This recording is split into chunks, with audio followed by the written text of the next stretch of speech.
ये तो जोर से विकलांग ने कर दिया पहले हम गरीब बिहार का बोलिए पटक वो कहे थे आराम में चले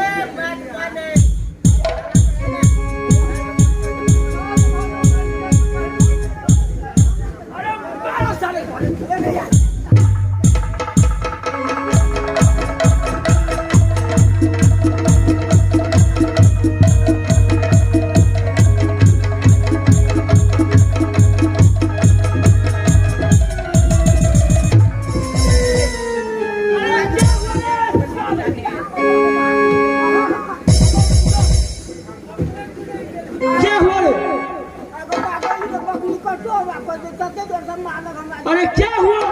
तो हमने निकल मालिक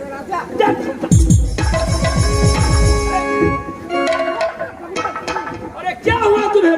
पूछ रहे मेरे मालिक पूछ रहे हम बजाय दे शाबाश शाबाश शाबाश चलो तुमको दूसरी बात दूं। ये उतने ने मालिक और कुछ अरे 4 डिब्बा समूचा कहिए अच्छा ठीक है एगो भैंसे खाली है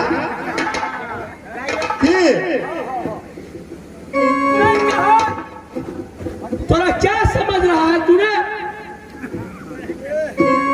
साले चमड़ा सो देंगे हमारा राज में आकर तू भाषण करता है। अगर मैं दूध पिए नहीं छो तो फरियाइए ले चल तैयार भाजो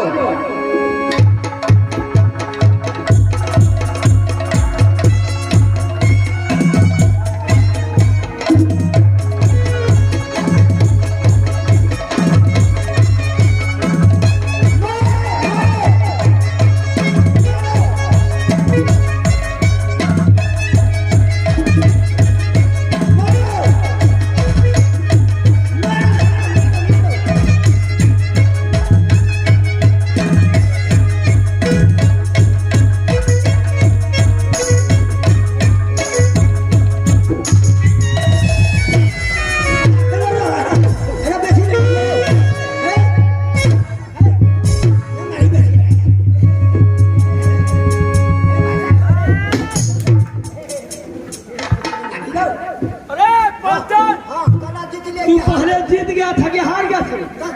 हाँ वो हार गए चलिए चुप कहाँ के बोला रे? आगो बढ़ाई जा तो से बाबा आ गए अरे लो बिजली कोरा लो कनिया के 5 कोरा मारेंगे।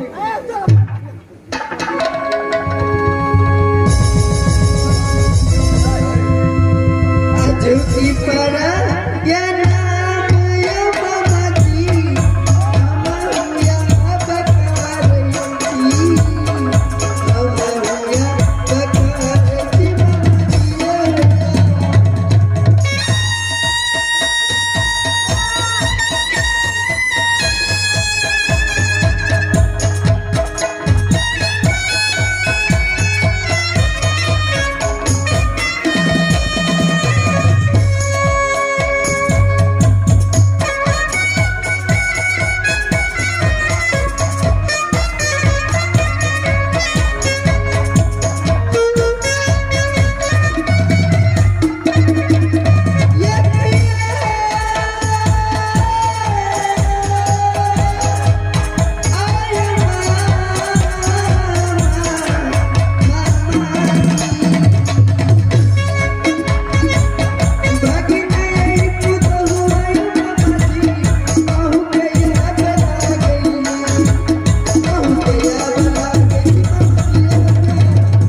कार सब देखिए कन्या के तेल खिर पूजले से खत किया ले अजलदी से ये आबियो कहानी तेरी तुझे लगा दियो तेरी नहीं लगा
निके देखा गेलो ये लोग की नहीं प्रणाम मिलकर अच्छा निके रहू निके देखा गेलिए लिए कोई तरह वातावरण तो नहीं भेल कोई दिक्कत न मिलकर बहुत आराम से गेलिए और बहुत आराम से एलिए पूजा पाठ जे छे से मिलकर बड़ी नीक से केलके आ पूजा और कह के हमरा के चल एलिए लेकिन पैसा कौड़ी दे दिया हमरा के जा कन्या के तो नहीं कुछ कहल के नहीं कन्या के कोई देते एहन बात से तो के गंगा छतरी 5-6 मारल के ना पकने रहा सब बहन जो बुरा करके आया लुआ तोरा यहां बात चलो कहे का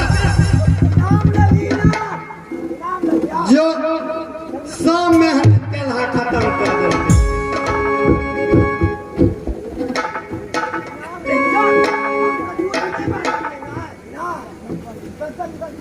देखिए हम पहले हटलिए जे हौदी पोखर नहीं जाओ मां लेकिन तैयो मानल कई नहीं कथी ले चिंता करे छथि जुलूम भगे कुछ नहीं भेल बहुत बढ़िया से गेला बहुत मन लगा के पूजा केलो मां कुछ नहीं भेल आप पहले जाए हटलिए बेतारी हटलो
बाजे हे कन्या एहि बात के झाँपले रह दो बउआ नहीं बुझे बउआ बुझ जेते तो बड़का बवाल हो जेते एहि दुआरे चुपचाप जा आ तू अंगना बहर ले जा जा बहर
अभी जो आनंद बहार रही थी हाँ इसके पीठ पर कोर्रा के निशान कैसे है?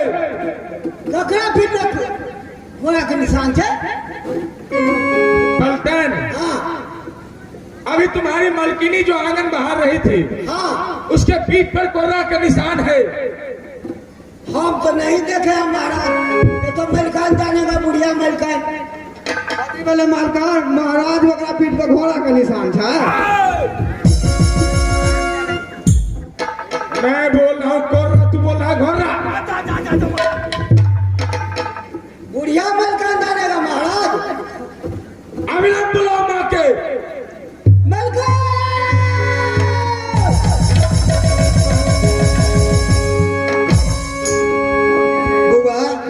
की बात ये? हे माँ, हाँ अभी जो आंगन बहार रही थी हाँ तो हम आंगन में घूम रहे थे, इसके पीठ पर कोर्रा के निशान कैसे है माँ?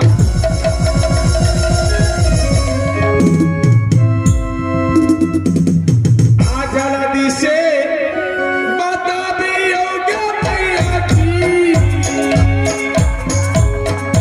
अपन यही दुलारुआ के, अपन यही दुलारुआ के भैया जी।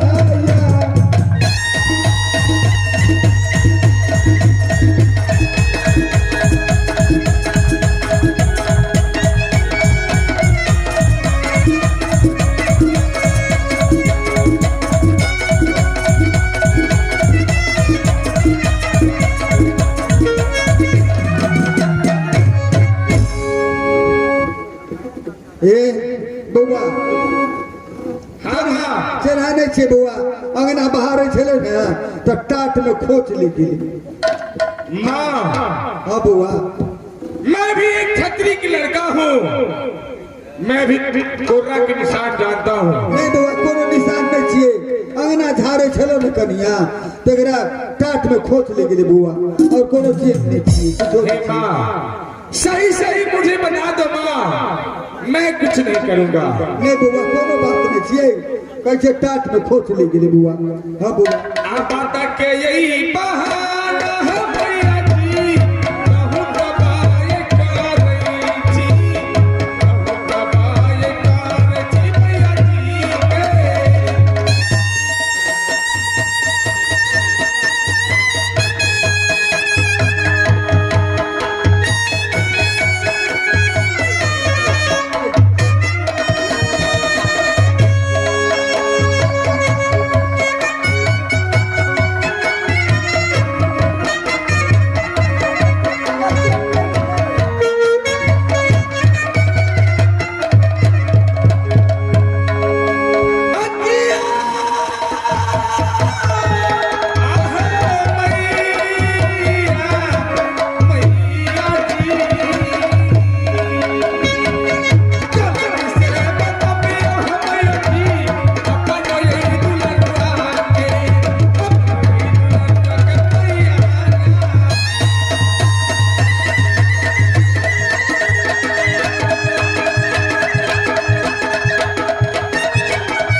हे बउआ हम पहले कहलिए ना जे कोनो तरह वातावरण नहीं छे किछो न भेल छे टाट में खोच ले छे बउआ हम कथी कहब हां कहे छी चुप रह। माँ बहाना मुझे पसंद नहीं है माँ, तू तो जानती हो।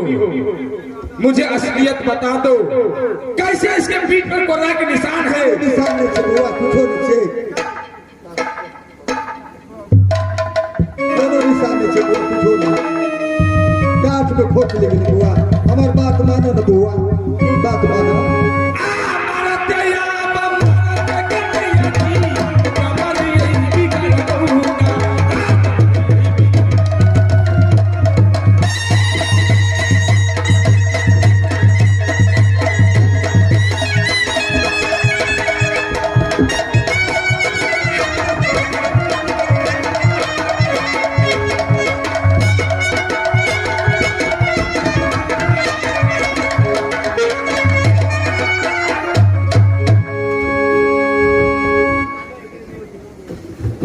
पहले कहलिए एकरा तो बातें नहीं माने छे।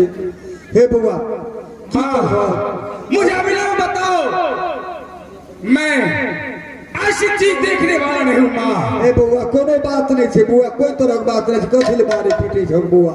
कन्या के एगो कन्या एगो बेटा एगो पुतोह छे आ मार पीट क ले भगो कुछो भ जेते हम तो दुनिया से चल जेबे हैं आ तो हमरा बेटा पुतोह के छे गो आ तकरा तू मारे छ पीटे छ। हे माँ मैं इसे मारने वाला नहीं हूँ, जब तक तुम मुझे बताओगे नहीं तब तक हम नहीं मानेंगे माँ। कहे पड़ता नहीं मानती कहे पड़ता बउआ बात किछो न छिए बात यह छिए एक कोहबर घर में तू जे सुतल छलहक तो कन्या के कहलिए कि जे जा भोजन बउआ के करा दिहब आ एक हाथ सेवा क दिहब तोरा भोजन करबे गेले गेला ओहो तोरा